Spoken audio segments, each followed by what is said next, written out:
Замсганы үзэгчдээ та бүхэндээ засгийн газрын энэ 7 хоногийн тайм хүргэе.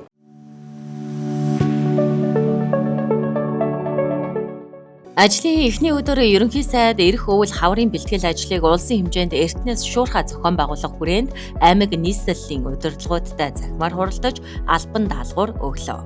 Аймаг нийслэлийн засаг дарга нарт үйлчлэлтийн бэлтгэлийг өөрсдийн тэргүүлэх зорилт болгон 7 хоног бүр гүйцэтгэлийн хяналт тавьж ажиллахыг бас үүрэг болгож байна. Ер нь бол эрсдэлд суурилсан менежмент гэдэг бол урьдчилсан төлөвлөлт шүү. Намрын чуулга 9 сарын 15-нд эхэлнэ. 9 сарын 15-наас өмнө нийслэлийн 9 дүүрэг болон 21 аймаг дээр миний бие очиж өгсөн албан даалгаврын ажил хэрэг газар дээр хэрхэн явж байгааг хэн шалгана.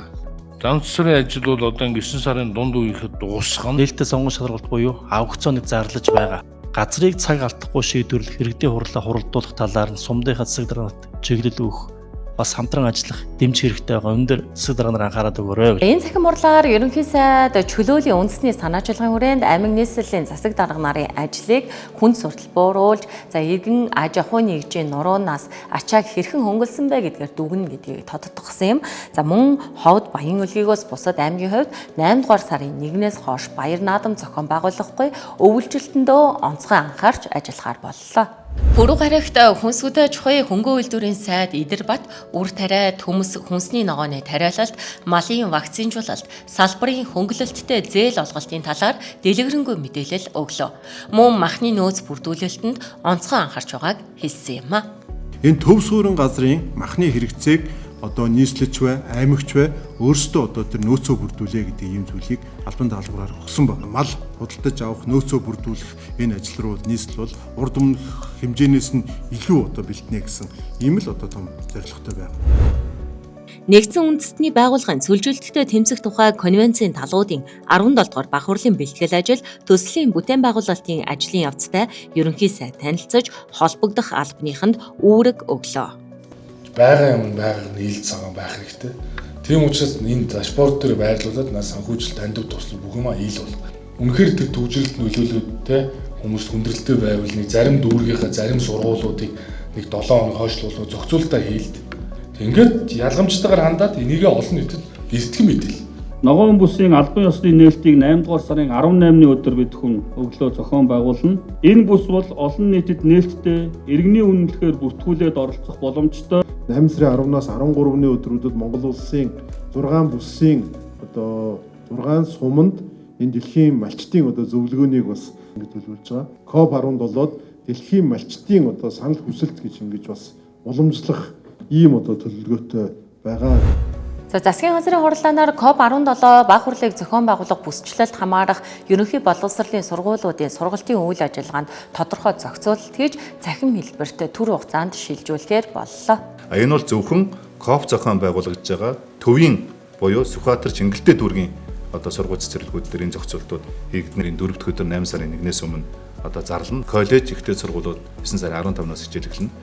За хөдөө орон нутгийн сургууль цэцэрлэгүүд яг 9 сарын 1-нд хичээл эхэлнэ. Ерөнхий боловсролын сургуулиудад ойрын 3 жилд үүсэх ачааллыг оновчтой байдлаар шийдвэрлэлээ. Тодорхойлбол эх хичээлийн жилд нийслэлийн 3000-аас дээш суралцагчтай 38 сургуулийг төрөлжсөн ахлах сургууль болгон зохион байгуулж сургалтын чанар хүртээмжийг сайжруулна. Энэ хүрээнд 15-аас 20 төрөлжсөн ахлах сургууль байгуулахар боллоо. Мөн нийслэлд 50 хотхны бага сургууль ажиллуулж 26,000 гаруй хүүхдийг хамруулна. Ирэх 10 дугаар сарын 1-ээс эхлэн цэцэрлэг сургуульд суурилсан эрт илрүүлэгт 270 мянган хүүхдийг хамруулах юм а. Хүүхдийн төлөө заавал хий үндэсний хөдөлгөөн орон даяар үргэлжилж байна. Орон нутгийн өмчөд орон дэс туслан 7 ээлжээр 1200 хүүхэд авдаг. Өөний 540 орчим хүүхдийг улс орон нутгийн олон компани сумын одоо сайн санаа хүмүүсийн дэмжлэгтэйгээр 7 ээлжинд одоо амруулах 7 хоног амруулах юм зохион байгуулалтын арга хэмжээ авч ажиллаж байна. Хөдөөгийн хүүхдүүдэд тэр болгон тусланд ирж амарч чаддгүй хүүхдүүдэд олон боломжийг олгож байгаа ийм сайхан хөтөлбөр хэрэгжиж байгаа Цуслангийн хамт олон бидний зүгээс бас маш их баяртай байна. Одоо бидний энэ зогсож байгаа буурын голын хэсэг маань энд бол усан орчин, хүүхдийн усан орчныг сайжруулах, усны түвшин бууруулж, урсцыг сайжруулж, хүүхдийнхээ эрсдэлт, усанд эрсдлийг бууруулах зорилгоор одоо энэ бүтээн байгуулалтын ажил хийж байна. Мөн Сүхбаатар хотод бид бүхэн 1-5 дугаар баг дээр хүүхдийн борыг эрсэх буруу тоглоомын талбай, сагсны талбай иж бүрэн одоо ажлуудыг бол хийж байна. Гар утсан дээр байдаг Android утасч тэр iPhone дээр ч байдаг.